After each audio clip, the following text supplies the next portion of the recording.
Swipe your credit card and get instant payment at just 1.9%. For more details, call 78712 78714. Voice of Lingesh நேயர்களுக்கு அன்பு வணக்கம். இன்றைக்கி வீடியோவில் ஒரு 3 முக்கியமான விஷயங்களை பற்றி பார்க்க போகிறோம். முதல் விஷயம் என்னென்னாக்கா சவுக்கு சங்கர், அதாவது குத்தாட்டம் போட்ட சவுக்கு சங்கர் நேற்றுலேருந்து சோஷியல் மீடியாவை திறந்தாலே ஒரே ஒரு விஷயம் தான் பார்த்தீங்கன்னா பயங்கர வைரல். என்னென்னா சவுக்கு சங்கர் வந்து அவர் டீமோட ஐஸ்கிரீம் சாப்பிட்றது, அதுக்கப்புறம் குத்தாட்டம் போடுறது. அதுக்கு என்ன காரணம்னு நான் சொல்ல தேவையில்லை, உங்கள் எல்லாருக்கும் தெரிஞ்சிருக்கும். லஞ்ச ஒழிப்புத்துறை இயக்குனர் அருண் ஐபிஎஸ் இருக்கார் இல்லையா, அவரை வந்து வேறு டிபார்ட்மெண்ட்டுக்கு மாற்றிட்டாங்க அப்படின்ற ஒரே காரணம் தான் பார்த்தீங்கன்னாக்கா இந்த அளவுக்கு குத்தாட்டம் போட்டுருக்காப்ல. அதை நம்மளுடைய விர்ச்சுவல் வாரியர்ஸ் வந்து எடுத்து போட்டு சோஷியல் மீடியா ஃபுல்லாக பயங்கரமாக அப்படியே வைரல் பண்ணிட்டு இருக்காங்க. அதை பற்றி டீட்டெயிலாக ஒரு விஷயம் பார்க்க வேண்டியது இருக்குது. கண்டிப்பாக நம்ம விர்ச்சுவல் வாரியர்ஸ் தெரிஞ்சிக்க வேண்டிய ஒரு விஷயம் இருக்குது. அது என்னன்றதை பார்ப்போம். ரெண்டாவது விஷயம் என்னன்னாக்கா ஆர்பி உதயகுமார், அதிமுகவை சார்ந்த ஆர்பி உதயகுமார் வந்து நம்ம முதலமைச்சரை ஒருமையில் பேசியிருக்காப்புல. அதாவது எல்லை மீறும் ஆர்பி உதயகுமார் அப்படின்ற மாதிரி சொல்லணும், ரொம்ப கொச்சையாக பேசியிருக்காப்புல. அது என்னன்றதையும் நம்ம இந்த வீடியோவில் பார்க்க போகிறோம். ரெண்டாவது ஒரு சில சவால் வேற விட்டுருக்காப்புல. அந்த சவால் என்னன்றதையும் வீடியோவில் பார்த்துருவோம். நம்ம லாஸ்ட்டாக நம்ம 10 ரூபா பாலாஜி இருக்கார் இல்லையா, அவர் திருவல்லிக்கேணி காவல்துறைக்கு வந்து ஒரு விஷயம் பண்ணிருக்காரு. சத்தியம் பண்ணு, நான் வருவேன், ஆனால் நீ வேற வழக்கில் கைது பண்ணக்கூடாது, சத்தியம் பண்ணு அப்படின்னு சொல்லிட்டு ஒரு பக்கம் காமெடி பண்ணிருக்காப்புல. இந்த வடிவேல் காமெடி வரும் இல்லையா, இந்த கோட்டை தாண்டி நீயும் வரக்கூடாது நானும் வரமாட்டேன், பேச்சாளர்களை பார்த்துக்க அப்படிங்கிற மாதிரி பல காமெடிகள் பண்ணிட்டு இருக்காப்புல. என்ன ஏதுன்றதை டீட்டெயிலாக வீடியோக்குள்ளே போய் பார்த்துருவோம். இன்னும் ஒரு சில விஷயங்களும் பேச போகிறோம். ஸோ வீடியோ ஸ்கிப் பண்ணாமல் ஃபுல்லாக பாருங்கள்.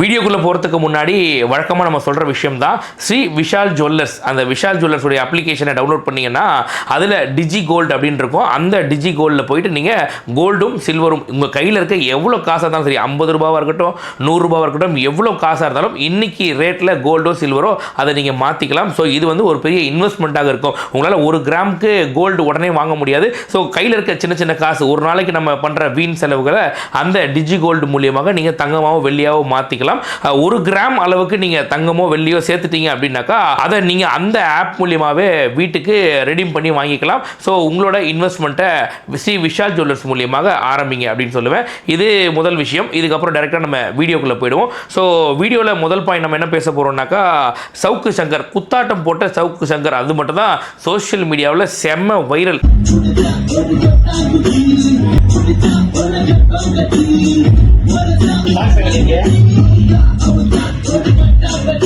அதாவது ஒரு விஷயம் தான், அருண் ஐபிஎஸ் அவர்கள் யாரு என்னன்னு நம்ம எல்லாருக்கும் தெரியும். ஒரு அதிகாரியை மாத்துறாங்க அப்படின்னாக்கா அந்த அதிகாரியை மாத்துறதுக்காக ஒட்டுமொத்த சமூக வலைதளத்தில் இருக்க எல்லாருமே கொண்டாடுறாங்க அப்படின்னாக்கா நீங்க பார்த்துக்கோங்க. ஏன்னா இதுக்கு பல்வேறு விமர்சனங்களும் வச்சாங்க. அருண் ஐபிஎஸ் வந்து அவர் என்ன மாதிரி ஆளு, திமுகவோட விசுவாசி, அவரை போயிட்டு இந்த மாதிரிலாம் பண்ணாங்களே அப்படின்னு சொல்லிட்டு நம்ம முதலமைச்சர் மேலே முன்னாடி குற்றச்சாட்டுகள் வச்சாங்க. இப்போ அவரை வேற துறைக்கு மாற்றிட்டாங்க. லஞ்ச ஒழிப்பு துறையெல்லாம் கிடையாது, நீங்கள் வேற துறைக்கு போங்க. என்ன ஒன்றுமே கிடையாது. இந்த அகாடமி இருக்கு இல்லையா, அகாடமியில் கொண்டு போய் அவரை போட்டாங்க. அதாவது யார் மேலேயும் நடவடிக்கை எடுக்க முடியாது, எதுவுமே பண்ண முடியாது. அகாடமியில் போயிட்டு இந்த பயிற்சி கொடுப்பாங்க இல்லையா, அந்த துறைக்கு அவரை மாற்றிருக்காங்க. இதுக்கு என்ன காரணம் சொல்லப்படுது அப்படின்னாக்கா நம்ம ஏவா வேலு இருக்கார் இல்லையா, அவருடைய ஊழல் வழக்கை வந்து சரியாக ஹேண்டில் பண்ணலன்றது தான் ஒரே காரணமாக சொல்லப்படுது. ஸோ உடனே பார்த்தீங்கன்னாக்கா இமீடியட்டாக லஞ்ச ஒழிப்பு துறையிலேருந்து இந்த அகாடமிக்கு கொண்டு போய் போட்டாங்க. அதனால் பார்த்தீங்கன்னா சோஷியல் மீடியா ஃபுல்லாக மக்கள் வந்து அப்படியே ஃபயர் விட்டுக்கிட்டு இருக்காங்க பயங்கரமாக. இதுக்கு யார் பயங்கரமாக கொண்டாடுவாங்க? நீங்கள் அருண் ஐபிஎஸ்ன்ற பேரை எடுத்தீங்கனாலே உங்கள் மைண்டுக்கு வர்றது ஆட்டோமேட்டிக்காக சவுக்கு சங்கர் தானே. சவுக்கு சங்கர் மேலே பல வேலைகளை பார்த்தாப்புல வீட்டில் கொண்டு போய் மலத்தை கொட்டுறதாக இருக்கட்டும், அந்த தூய்மை பணியாளர்கள் கொண்டு போய் திமுக ஆட்சியில் பண்ணாங்க இல்லையா, இது எல்லாத்துக்கும் பின்னாடி இருக்கிறது யாருனாக்கா அருண் ஐபிஎஸ் அவர்கள் தான். ஸோ திமுகக்கு எதுனாலும் முதல்ல வாயாக செயல்படுவார் அப்படின்னு அவர் மேலே பல்வேறு குற்றச்சாட்டுகள் இருக்குது. இப்போ அவரை மாற்றிட்டாங்கன்னு ஒன்று. ஒரு பக்கம் குத்தாட்டம் என்ன, ஒரு பக்கம் பார்த்தீங்கன்னாக்கா ஐஸ்கிரீம் வாங்கி அவர் டீமோட சாப்பிட்றாப்புல. அதுவும் என்ன ஐஸு, சாதா ஐஸ் கிடையாது, அருண் ஐஸ்கிரீமை வாங்கி மொத்த பேர் சாப்பிட்டு என்ஜாய் பண்ணிட்டு இருக்கிறாங்க.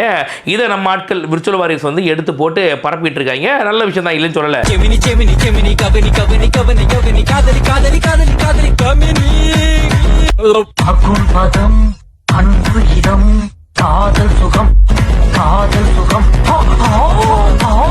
என்னோட கேள்வி ஒன்றே ஒன்று தான். நம்ம விர்ச்சுவல் வாரியர்ஸ் வந்து பார்த்தீங்கன்னாக்கா சவுக்கு சங்கர் ஆட்டத்தை எடுத்து பரப்புறதாக இருக்கட்டும், சவுக்கு சங்கர் அருண் ஐஸ்கிரீம் எடுத்து சாப்பிட்றதாக இருக்கட்டும், அடேங்கப்பா பலே அழி அப்பா என்ன சாதிச்சிட்டாப்லப்பா அப்படின்னு சொல்லிட்டு நிறைய பேர் சொல்கிறதாக இருக்கட்டும். ஒரே ஒரு விஷயம் தான், இன்றைக்கி சவுக்கு சங்கர் வந்து பார்த்தீங்கன்னாக்கா நம்ம முதலமைச்சரை ரொம்ப பெருமையாக பேசுகிறார். பார்த்தீங்களா, எல்லாரும் சாதாரணமாக எடை போட்டிங்க நீங்கள் விஜயை, அவர் அப்படிப்பட்டவர் கிடையாது, விஜய் அவர்களை தொட்ட நீ கெட்ட அப்படிங்கிற மாதிரி. இன்றைக்கி பார்த்தீங்கன்னா நம்ம முதலமைச்சருக்கு வந்து சவுக்கு சங்கர் கொடுக்குற அந்த பில்டப் என்ன, உண்மையிலே நாங்களே 3 வருஷமாக முட்டு கொடுத்துட்ருக்கோம், நாங்களே வந்து தோற்றுருவோம்னா பார்த்துக்கோங்க, அந்த அளவுக்கு முட்டு கொடுத்துருக்காப்புல சவுக்கு சங்கர். அதையும் எடுத்து நம்ம ஆட்கள் வைரலாக பரப்பிட்டு இருக்காங்க. 5 மணிக்கு மீட் பண்றாரு சிரிச்சுக்கிட்டே, 8 மணிக்கு விமானத்து வெயிட்டிங் லிஸ்ட். யார் விஜய் என்பதை உமாநாத் புரிந்து கொண்டிருப்பார், அருண் புரிந்து கொண்டிருப்பார், எல்லாவற்றுக்கும் மேலாக ஜானோரேகசாமி புரிந்து கொண்டிருப்பார், கலைச்செல்வன் புரிந்து கொண்டிருப்பார். விஜய்க்கு ஒன்றும் தெரியாது, இவரை நம்ம கட்டுப்படுத்தலான்ற எண்ணத்தில் தான் இவர்கள் எல்லாம் இருந்தார். அவரை யாருமே கட்டுப்படுத்த முடியாது என்பதற்கான ஒரு எடுத்துக்காட்டு தான். இதில் நம்ம முக்கியமாக நோட் பண்ண வேண்டிய ஒரு விஷயம் என்ன அப்படின்னாக்கா, அதாவது ஒரு சவுக்கு சங்கர் சொல்லியிருப்பார் இல்லையா, உமாநாத் அவர்களை 5 மணிக்கு நம்முடைய முதலமைச்சர் மீட் பண்ணுறாரு, 8 மணிக்கு காத்திருப்போர் பட்டியலுக்கு அவரை மாற்றுறாங்க. ஏங்க 5 மணிக்கு சிரிச்சுக்கிட்டு போன மனுஷனை 8 மணிக்கு என்னங்க காத்திருப்போர் பட்டியலுக்கு மாற்றுறீங்க, யாருக்கு நீங்கள் அப்படிங்கிற மாதிரி. இப்போ சவுக்கு சங்கர் பார்த்தீங்கன்னாக்கா உமாநாத் யார் முதலமைச்சர் விஜய்ன்றதை புரிஞ்சிட்டு இருப்பார், அருண் ஐபிஎஸ் விஜய்ன்றவர் யாருன்னு புரிஞ்சுக்கிட்டு இருப்பார் அப்படின்னு சொல்லிட்டு ஜான் ஆரோக்கியசாமி அவருக்கு வழக்கமாக யார் யார் மேலே வன்மம் இருக்குமோ அவங்க பேரெல்லாம் சொல்லுவாங்க. நமக்கு தெரிஞ்ச விஷயம் தான். இப்போ நான் என்ன சொல்கிறேன்னா, எங்கள் முதலமைச்சர் சாதாரண ஆள் இல்லை, அவர் பயங்கரமான ஆளுன்றது இன்றைக்கி சொல்கிறல நீ, எத்தனை அன்றைக்கும் நாங்கள் சொன்னோம். அருண் ஐபிஎஸை கொண்டு வந்து ஒரு பதவியில் உட்கார வைக்கிறாங்கன்னாக்கா, ஏன்னா அவருக்கு தான் தெரியும் இவங்க பண்ண ஊழல் என்ன பண்ணியிருக்காங்க அப்படின்னு சொல்லிட்டு, யார் மேலே எப்போ எப்படி வழக்கு போடணும் அப்படின்ற உட்பட எல்லாத்தையுமே அவர் தான். அதன் அடிப்படையில் தானே KN நேரு மேலே வழக்கு போட்டதாக இருக்கட்டும், செந்தில் பாலாஜி மேலே வழக்கு போட்டதாக இருக்கட்டும், எல்லாத்தையுமே அவரை வச்சு தான் போட வச்சாங்க.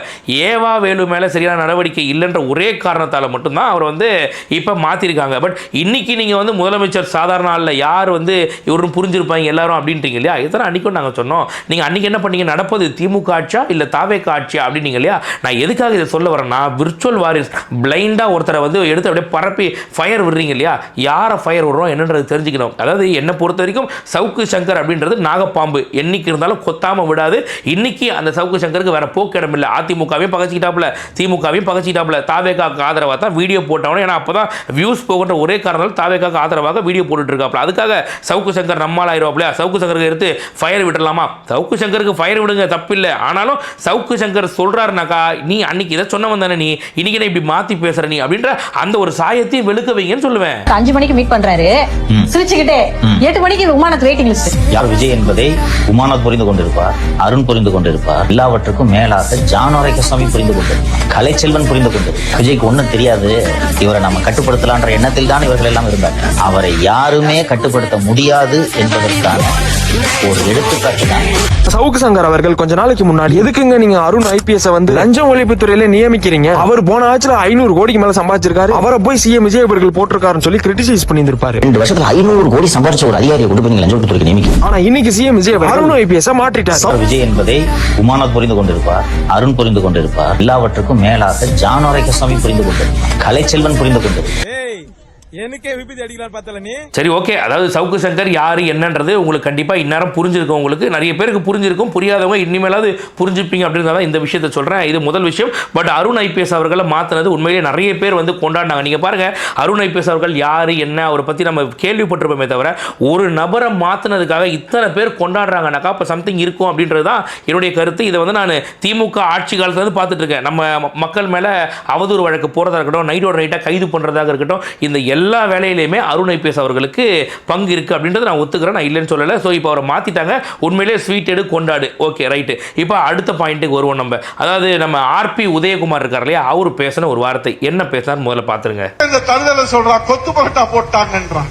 ஓடு ஓடு ஓடு ஓடுன்னு ஒண்ணு ஓடுன்றான். யாரு ஓடுனா கரூரை யாரு சுடுகாடு? நம்ம புரட்சி தமிழ் ஐயா எடப்பாடியார் இருக்காரு, அவர் ஒரு கருணையின் வடிவம். அந்த பயலை அப்பயே சட்டசபையில வச்சு முடிச்சிருந்திருக்கலாம். இவரு அவனுக்கு வக்காலத்து வாங்கி, அவருக்காக பேசி, அவருக்காக சொல்லி, அவன் வந்து நம்மள சொல்றான். ஜோசப் விஜய் அவர்களே, சவால் விட்டு சொல்லுகிறேன், தூந்து போன சக்தி என்று சொல்லுகிற ஜோசப் விஜய் அவர்களே, உனக்கு தில் இருந்தால் திராணி இருந்தால் அதிமுக தூந்து போன சக்தி என்று பெயரை சொல்லி சொல்லுகிற அந்த தைரியம் இந்த முதலமைச்சர் ஜோசப் விசைக்கு இருக்கிறதா?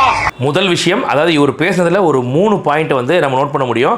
முதல் விஷயம் என்னன்னாக்கா, நம்ம முதலமைச்சரை தருதலை அப்படின்னு ஒரு வார்த்தையை சொல்றாப்புல. இதுக்கு கண்டிப்பா இவர் மேல வழக்கு பாயம். ஏன்னா வந்து 1,60,00,000 மக்கள் வந்து ஓட்டு போட்டு தேர்ந்தெடுத்த நம்ம முதலமைச்சரை வந்து தருதலை அப்படின்னு சொல்றது அந்த ஓட்டு போட்ட மக்களை இழிவுபடுத்துற மாதிரி இருக்கும். அதுக்கு கண்டிப்பா தமிழ்நாடு காவல்துறை இவர் மேல நடவடிக்கை எடுக்கணும். சட்டம் தன் கடமையை கண்டிப்பா செஞ்சே ஆகணும். ஏன்னா இந்த மாதிரி பல பேர் கிளம்பி வராங்க. நீங்க கொடுக்கக்கூடிய தண்டனையில இனிமேல் வாயையே தரக்கூடாது. ஏன்னா தருதல்ன்ற வார்த்தையை பயன்படுத்துறா இந்த தருதலை என்னன்னு சொல்றதுன்ற மாதிரி நம்மளும் ஆட்டோமேட்டிக்கா வரும். இது வன்மையை தூண்டும் வகையில் இருக்கு. இப்போ நாங்க வந்து நடக்கக்கூடிய விஷயங்களை எடுத்து பேசுறோம். இந்த மாதிரி எங்க முதலமைச்சர் நீங்க தருதல்ன்றீங்கன்னாக்கா அப்ப பொதுமக்கள் எல்லாருமே இன்னும் இதை வன்முறையை தூண்டுற மாதிரி அவங்களும் பதில் தாக்குதல் பண்ணுவாங்க. அப்ப இந்த வன்முறையை தூண்டுற மாதிரி பேசினா ஆர்பி உதயகுமாரை கண்டிப்பா கைது செஞ்சே ஆகணும். இது வந்து இந்த வார்த்தைக்காக. ஆனா அடுத்து என்ன சொன்னார் அப்படின்னு பாத்தீங்கன்னா, ஓடு ஓடு ஓடு ஓடுன்னு ஓடுன்றான். யாரு ஓடுனா கரூரை யாரு சுடுகாடால? நம்ம முதலமைச்சர் வந்து ஓடு ஓடு ஓடுன்னு சொல்லிட்டு கரூர்ல ஓடி போன யாரா ஓடி போனது கரூர்ல அப்படின்னு கேட்கறாப்புல. கரூர்ல எங்க முதலமைச்சர் ஓடினாருன்னு இன்னைக்கு பேசுறல. அன்னைக்கு உங்க எடப்பாடி என்ன பண்ணாரு தெரியுமா? அப்படியே முழுக்க முழுக்க நம்ம தளபதிக்காக வாசின்னு வாசிச்சாப்புல. எதுக்கு? கூட்டணி கட்சிக்காக அந்த வாசிச்சாப்புல. அப்படி நியாயமா யாரை கேட்டுருனாக்கா, ஏங்க கரூர்ல ஓடி போனவங்க நீங்க எங்க இந்த வாசிக்கிறீங்க? அவ்வளவு கேவலமானவங்க நீங்க. அப்போ உண்மையா தான் சொல்லிருக்கீங்க தூர்ந்து போன சக்தின்னு சொல்லிட்டு நீங்க அப்படி கேட்டுக்கணுமே தவிர ஓடு ஓடு ஓடுன்னு யாரை சொன்னாரு? செந்தில் பாலாஜியை சொன்னாரு. செந்தில் பாலாஜி சொன்னா உங்களுக்கே வலிக்குது, அங்க சுவிட்ச் போட்டா இங்கேயே லைட் எரியுது. இதுல ஏதோ சம்திங் கனெக்ஷன் இருக்கா?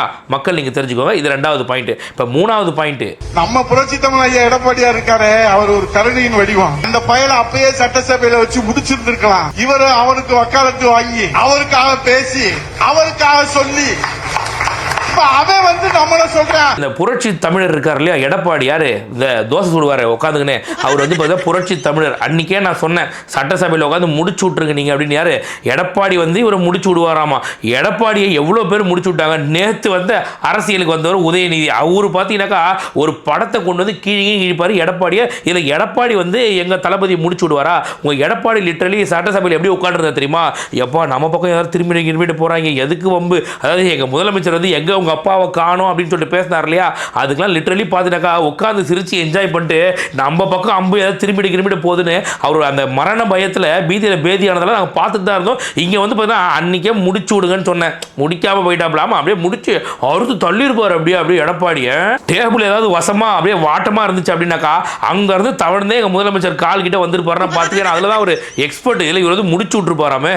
நம்ம புரட்சி தமிழ் ஐயா எடப்பாடியா இருக்காரு, அவர் ஒரு கருணையின் வடிவம். இந்த பயலை அப்பயே சட்டசபையில வச்சு முடிச்சிருந்திருக்கலாம். காலங்காத்தால உனக்கு குறவழி வரைக்கும் சோத்த போட்டு வண்டியில ஏத்திட்டு வந்ததுக்கு உன்னால என்ன பண்ண முடியுமா அதை பண்ணிட்டேன். இன்னொரு விஷயம், இவர் வந்து சவால்லாம் விடுறாப்புல. என்னன்னா ஜோசப் விஜய் அவர்களே, நீங்க வந்து தூர்ந்து போன சக்தின்னு எங்களை சொல்றீங்க இல்லையா, தைரியம் இருந்தா நான் சவால் விடுறேன், அதிமுகவை தூர்ந்து போன சக்தி உங்களால் சொல்ல முடியுமா அப்படின்னு கேட்கறாப்புல. ஏங்க இதுல என்னங்க சவால்லாம் விடுறீங்க? ஓப்பனாவே சொல்றேன், இன்னைக்கு இருக்க அதிமுக தூர்ந்து போன சக்தி தாங்க உண்மையிலேயே. அன்னைக்கு அம்மா காலம் எம்ஜிஆர் காலம்லாம் முடிஞ்சு போச்சுங்க. இப்ப பாத்தீங்கன்னாக்கா உண்மையிலேயே அதிமுகவே இல்லை, அது தூர்ந்து போன சக்தி தான். எங்க முதலமைச்சர் சார்பா நானே சொல்றேன், போதுமா? இதுக்கு மேல மூஞ்சில என்னத்த கரியல்லி போகுதுன்னு எனக்கே புரியல. ஸோ இப்போ இந்த மாதிரி பார்த்தீங்கன்னாக்கா ஊர்பட்ட கோமாளிகள் கிளம்பி வந்திருக்காங்க. நம்ம முதலமைச்சரை பேசினா நமக்கு ஒரு மீடியா கவரேஜ் கிடைக்கும். அட்லீஸ்ட் அதை வச்சாது 4 பேருக்கு நம்ம யாருன்னு தெரியும். இல்லை நீங்கள் சொல்லுங்கள், ஆர்பி உதயகுமார், இன்னைக்கு இருக்க ஜென்ரேஷனுக்கு ஆர்பி உதயகுமார் யாருன்னு உங்களுக்கு தெரியுமா? உங்களுக்கு அது பண்பட்டு மூஞ்ச. ஆனால் உங்கள் எல்லாருக்கும் இன்னைக்கு தெரியுதுன்னா காரணம் நம்ம முதலமைச்சரை பற்றி பேசினால தெரியுது.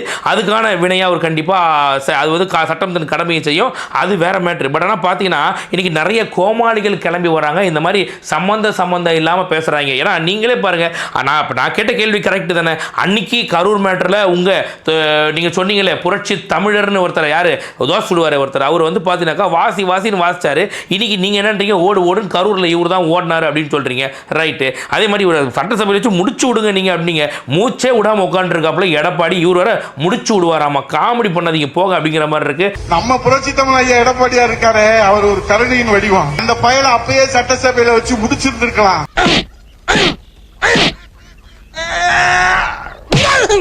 ஸோ இந்த மாதிரி கோமாளிகள் பல பேர் வருவாங்க. அவங்கள வரும்போதே அப்பப்போ தலையில் தட்டி உட்கார வைக்க வேண்டியதான் நம்ம வேலை.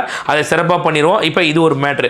அடுத்த மேட்ரு என்னன்னாக்கா, நம்ம 10 ரூபா பாலாஜி என்ன பண்ணியிருக்காருனாக்கா, அதான் அந்த குதிரை பேரம்னு ஒன்று கேஸில் மாட்டினாங்க இல்லையா அவங்க ஆட்கள்லாம். அப்படி மாட்டும் போது அவரும் அசோக்கும் தலைமறைவாக இருந்தாங்க. கிட்டத்தட்ட தசாவதார கமல் கூட 10 கெட்டப் தான் போட்டாங்க. இவர் பார்த்தீங்கன்னா 15-20 கெட்டப் போட்டிருப்பாப்பில். அந்த மாதிரி பார்த்தீங்கன்னாக்கா கெட்டப் மேலே கெட்டப் போட்டு கடைசியில் முன்ஜாமீன் வாங்கி வந்துட்டாப்புல.